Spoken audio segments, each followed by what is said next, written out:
Hi friends. నేను మీ నరసింహ. తెలుగు పల్లవి ఛానల్‌కి స్వాగతం. ఫ్రెండ్స్, ఈరోజు మనం చెప్పుకోబోయే కథ 'దవనం'. ఈ కథను రాసిన వారు పి. లక్ష్మి గారు. పూర్వం ఓఢ్ర దేశాన్ని సాత్వికుడు అనే రాజు పాలించేవాడు.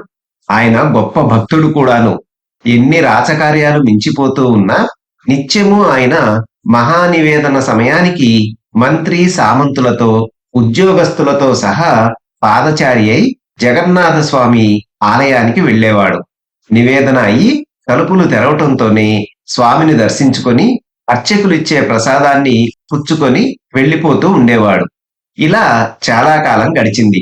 ఒకనాడు రాజు వచ్చేసరికి గుడి గోపురం వద్దనే అర్చకులలో ఒకడు ఎదురై, ప్రభూ, ఈ రోజున స్వామివారి ఆరాధన మహానైవేద్య నీరాజనాలు ముగియడానికి కొంతసేపు అవుతుంది. ఈలోగా ఏలినవారు ఈ మండపంలో విశ్రమించవచ్చు అని విన్నవించుకున్నాడు. రాజు సరేనంటూ ప్రధానిని, ఉద్యోగులను, మిత్రులను వెంటబెట్టుకొని మండపం ప్రవేశించాడు. ఆ వేళకి అక్కడ ఎవరో యాత్రికులు నలుగురు పాచికలు పెట్టి జూదం ఆడుకుంటున్నారు. రాజుగారు వస్తున్నారు, మరో చోటికి పొండయ్యా అని అర్చకుడు వాళ్ళని లేవగొట్టబోయాడు. అది చూసి రాజు, వద్దు వద్దు, వాళ్లను ఆడుకోనియ్యి అన్నాడు. వాళ్ళు పందాలు వేస్తున్నారు, ఓడుతున్నారు, నెగ్గుతున్నారు. ఓడిన వాళ్ళు ఏడుస్తున్నారు, నెగ్గిన వాళ్ళు సంతోషిస్తున్నారు. రాజు ఇదంతా వేడుక చూస్తూ నిలబడిపోయాడు. కొంతసేపు అలా చూస్తూ నిలబడేసరికి ఆయనకి కూడా ఒక పందెం వేయాలని అనిపించింది. మంత్రిని, సేనాధిపతిని, పురోహితుణ్ణి కూడా ఆటలోకి దింపి రాజు పందాలు వేయడం మొదలుపెట్టాడు. కాసేపటికల్లా జూదంలో రంజు ఎక్కువై ఆయన దైవ దర్శనం కోసం వచ్చామన్న మాటే మర్చిపోయాడు. అవతల మహానివేదన పూర్తి అయింది. గర్భగుడి తలుపులు తెరిచారు. ప్రభువువారు వచ్చి స్వామి దర్శనం చేసుకోవచ్చునని కబురుపై కబురు వచ్చింది. కాని మహానందంలో మునిగి తేలుతూ ఉన్న మహారాజా వారికి ఆ పిలుపు వినిపించనే లేదు. దేవుడి ప్రసాదం ముందుగా ప్రభువుకి ఇచ్చి తర్వాత తక్కిన భక్తులకు ఇవ్వడం మామూలు.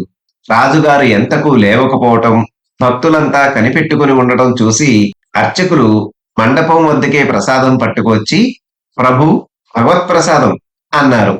ఆట మధ్యలో ఉన్న ప్రభువు కుడి చేత్తో పాచికలు విసురుతూ అర్చకుల వైపు తిరగకుండానే ఎడం చెయ్యి చాపాడు.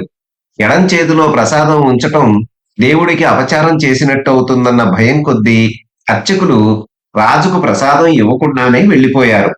మరో గంట సేపు ఆడేసరికి జూదం మీద రక్తి తగ్గి రాజుగారికి తను వచ్చిన పని జ్ఞప్తికి వచ్చింది.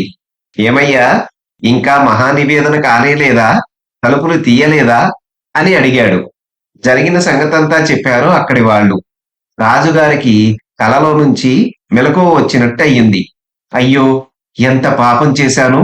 పరమ పవిత్రమైనటువంటి మోక్షప్రదమైనటువంటి భగవత్ ప్రసాదం కోసం వచ్చి క్షుద్రమైన జూదంలో తగులుకున్నానే.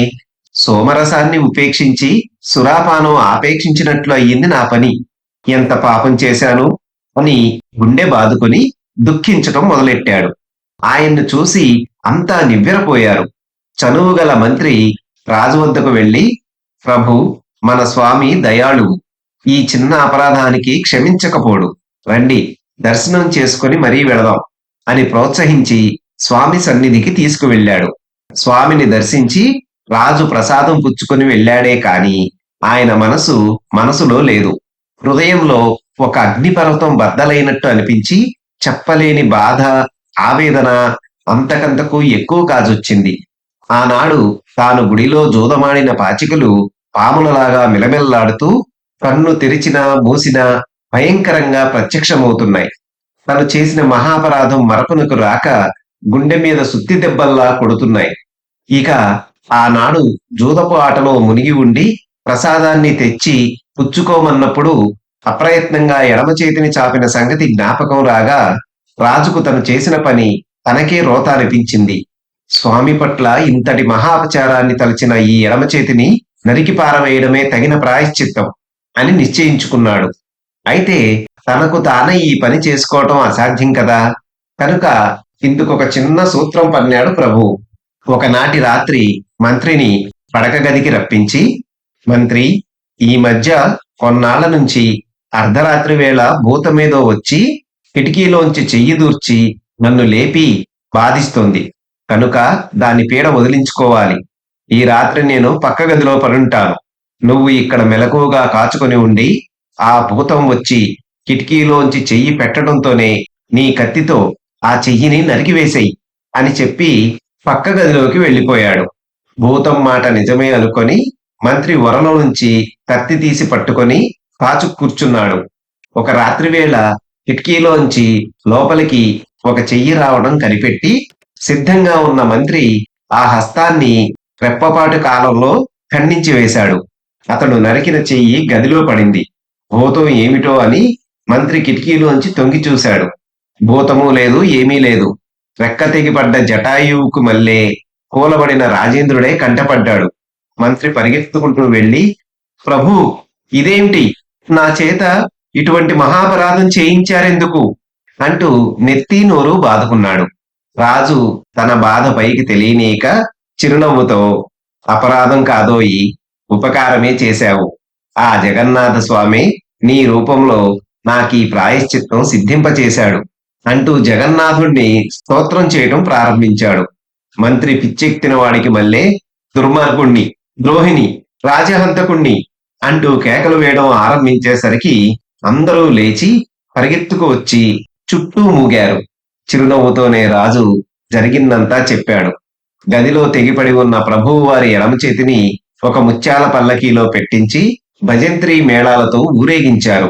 తెల్లవారేసరికి జగన్నాథ స్వామి ఆలయ గోపురం వద్దకు అందరితో పాటు రాజు చేరుకున్నాడు. గుడి లోపలికి దయచేయండి అని అందరూ కోరారు. ఎవరు చెప్పినా వినక రాజు, స్వామికి అపచారం చేసిన నాకు ఇంకా ఆలయంలో ప్రవేశించే అర్హత లేదు. నా అపరాధానికి తగ్గ ప్రాయశ్చిత్తమని తోచి ఈ చెయ్యిని ఖండించుకున్నాను. ఈ పల్లకీ తీసుకెళ్లి స్వామి ముందు పెట్టి నాకు ఆయన ఇంకా ఏం శిక్ష విధిస్తారో కనుక్కు వచ్చి చెప్పండి అన్నాడు. రాజాజ్ఞను శిరసా వహించి పల్లకిని లోపలికి తీసుకువెళ్లి అర్చకులు మామూలు ప్రకారం మహానివేదన, నీరాజనం అవి జరిపారు. స్వామి ప్రసాదం రాజుగారికి తెచ్చి ఇచ్చారు. సాత్విక మహారాజు అలవాటు ప్రకారం కుడి చేతితో పాటు ఎడం పక్క వేలాడుతున్న మొండి చెయ్యి కూడా చాచి దోసిలి పట్టబోయాడు.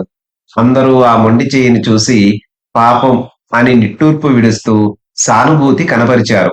కాని వాళ్ళు చూస్తుండగానే మొండిగా ఉన్న ఆ ఎడం చెయ్యి ఇట్టే మొలుచుకు వచ్చి దేవుడి ప్రసాదాన్ని పుచ్చుకోవడానికి వీలయ్యేటట్లుగా రాజుకి దోసిలి ఏర్పడింది.